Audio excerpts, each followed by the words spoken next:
I live in the middle of nowhere, far away from the rest of my friends.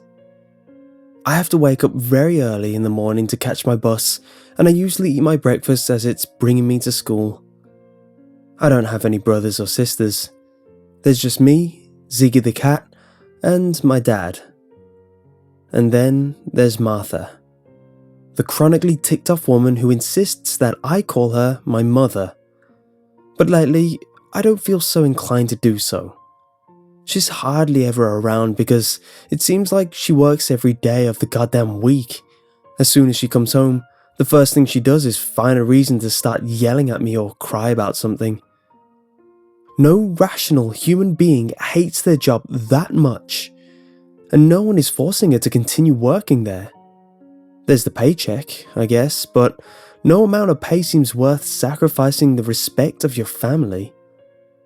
Whenever she's not home, it's quiet and peaceful. Whenever she's home, she's a mess. When she's not screaming at me over some menial task that I didn't do or didn't do right, she's crying about it. Any other person might feel bad about this, but it's such a frequent thing that I've become almost completely desensitized to it. And when she does have a day off, whoa boy, I run for the hills. I just cannot deal with the nonsense for an entire day. Martha may be the woman who gave birth to me, but by her behaviour towards her own family alone, she's hardly a mother figure in my life. I'm 15 years old and I get good grades. I don't cut class, I don't do drugs, and I never really cared for violent video games all that much. Damn, I don't even have a girlfriend. Okay, to be completely honest, there is a reason for that. One that might be, shall I say, uncomfortable for her to hear from her only son.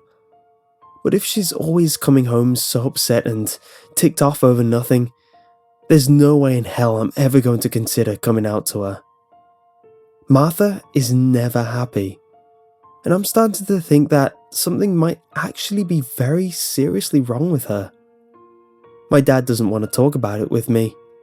He insists that she takes medication for her issues and that it's under control. Is she getting paid to scream and sob like a crazy person? Because that's all I ever see her do. I literally cannot remember the last time she smiled at me. The day she took that job, her personality did a total 180 and the woman who was my mother vanished. Even poor Ziggy has taken to avoiding her when he hears her car pull up to the driveway. Maybe cats do have a sixth sense. One week, she left on a business trip to Australia. That was easily the quietest, most peaceful week I've had in recent years. Ziggy had full reign of the house, strutting about his fluffy glory like he owned the place. Dad and I went to a local motorcycle show in town. So many amazing bikes. And shiny leather clothes too. On the way home from the rally, I told my dad. I told him about, well, myself. He took it better than I thought he would. A few of the other gay kids at school weren't so lucky. I'm very glad to have a father that gets it. But not long after I broke the news to him, his proud smile quickly sank. His facial features seemed to hang limp off his face like half molten rubber. Oh boy, he sighed. Your mother... Martha will learn to live with it, I barked. I want this part of the conversation to end before it had a chance to begin. And if she has a problem with it, she can stay in Melbourne for all I care. She works so hard for your benefit, you know. You're still her son. She loves you. And a fine job she's done of showing it, Dad. How much longer are you going to keep making excuses for her being a terrible parent and a terrible human being? I looked over and saw my father's mouth crack open for a moment, as though he was about to reply, but he didn't. The rest of that drive home was awkward as hell for both of us. When the day came that she was supposed to come home from Australia, she was several hours late. Dad agreed not to give her any detail about our previous conversation. He insisted that I should be brave enough to tell her myself. He said that the hardest thing any man can do is be completely honest with himself. And I can certainly appreciate him trying to be encouraging and supportive. I just wasn't feeling up to it. My life of leisure is about to come to a grinding halt as soon as she gets off that plane. And sure enough, it finally pulls up to the gate within 10 minutes of landing. The arrival doors finally opened, and just as my heart accelerates in preparation for the verbal ass-kicking I had quietly been dreading for the last week, then there's Martha, warmly smiling at the sight of me. Am I dreaming? Did someone slip drugs into my coffee or something? Or am I just seeing a happy-go-lucky Australian tourist that just so happens to have my mother's build and facial features? She actually ran to give me a hug. I almost didn't want to accept it as it seemed too good to be true. In a way, it still does. On my way home, Martha treated us all to dinner at some high-flatooning gourmet burger joint on the other side of town. "Those crazy Aussies, man," she crowed, digging into the rarest chunk of ground beef I've ever seen leave a restaurant kitchen. "They love their meat pies and beer, but don't know how to make a decent burger if it meant saving their own lives." I didn't respond to her. I had no idea how to. I ate mine quickly and didn't say a word for the rest of the meal. When we got home, Ziggy took one whiff of her presents and bolted for my room like his tail was on fire. Martha seemed dismayed by this, as if she wanted to play with that poor cat like she hadn't bothered to in several months. I looked up at my dad. He must have seen the worry in my face, but there wasn't much he could do about it. This person must either be a complete stranger or something very interesting happened in Australia. Several days passed, and it was the same thing. Instead of the usual screaming and crying about my faults and failures, Martha always looked elated to see me. She asked about Ziggy's whereabouts a lot too. I had this awful notion that if I told her he'd been camping under my bed ever since she got home, too afraid to come out from under it, that something bad would happen. I know it sounds ridiculous. As much of a cow as she could be, or has been, she'd never laid a finger on that animal. The most I had ever seen her do was shoo him off the table so she could drop a pile of work papers onto it. Then, one day, I came home from school to find that all of the laundry on my floor had been picked up. I've been washing my own clothes since I was 12. What the hell was going on here? I ran towards my bed to check on Ziggy, but he was gone. His food and water were still full. I went down to the living room to look around for him, but there wasn't a trace to be found. I found Martha milling about and humming to herself, facing the opposite side of the room. "Martha..." I stopped myself, took a hard, deep breath, and tried again. "Mother, have you seen Ziggy?" She perked her head up and turned to look at me. Very slowly, her eyes grew wide like dinner plates, and a sickeningly thin smile spread across her face. She took a few hobbling steps towards me, and my stomach tightened.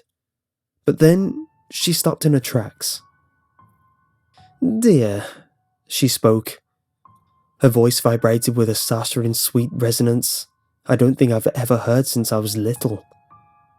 "You didn't need to keep a secret like that from me." Her head cocked to one side, much the same way as a curious parrot, only not at all cute like one. "You understand?" How did she know about that? Dad promised that he would leave that conversation up to me. I stormed out, back to my bedroom. I'd have locked the door, but I guess I was kinda hoping that Ziggy would eventually come skulking back to his hiding place. A few more days passed. He never came back at all.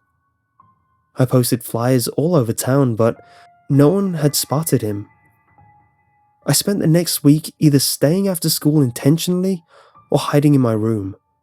Anything to avoid having to speak to Martha.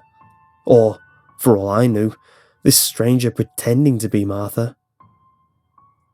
I never, in 1,000 years, thought that I'd ever miss the borderline psychotic cow that used to come home every day and whine for several hours. At least that would have been a sign that everything was normal. Her office called the house. Dad answered it. She missed several days of work without so much as an email or phone call. They were pretty mad about it too. Ordinarily, I'd say that it was probably for the best, as the usual Martha that I'd been so used to would no longer have any reason to be such a cow, but nothing seemed to change. She seemed as bubbly as a fat drag queen.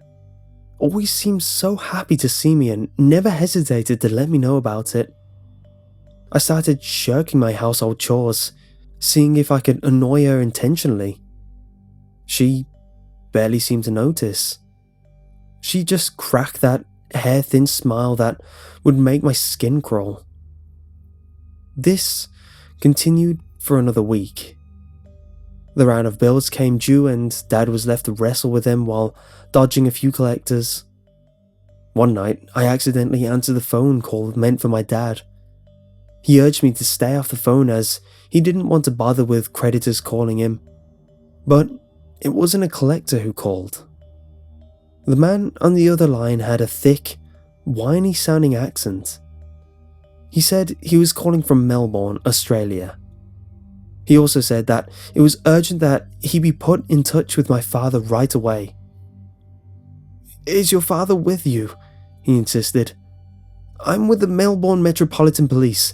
This is regarding your mother's stay here a few weeks ago. Can you put him on, please?" "Yeah, he is. Just a sec." I turned and looked at him. At first he shook his head, but when I told him where the call was coming from, he raised an eyebrow and grabbed the phone. I went upstairs to my room, contemplating how wrong everything seemed to be going. Martha, the woman who for the last few years only ever paid attention to me when she was angry with me, seemed to be walking on sunshine ever since she got off that plane. I doubt that she scored any kind of promotion at her job, as if that were the case, she'd have at least bothered to show up for work once she got back to the US. What is going on with that woman? My thoughts were broken by the sound of footsteps rushing up the stairs. I felt my entire abdomen seize with panic as my door flew open. It was my father. "Pack a bag right now."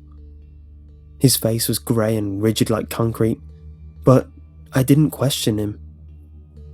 I stuffed damn near everything I could reach in my school bag, tried to fit a few extra things as well, then made my way downstairs to see my father greeting me. He had one finger over his lips.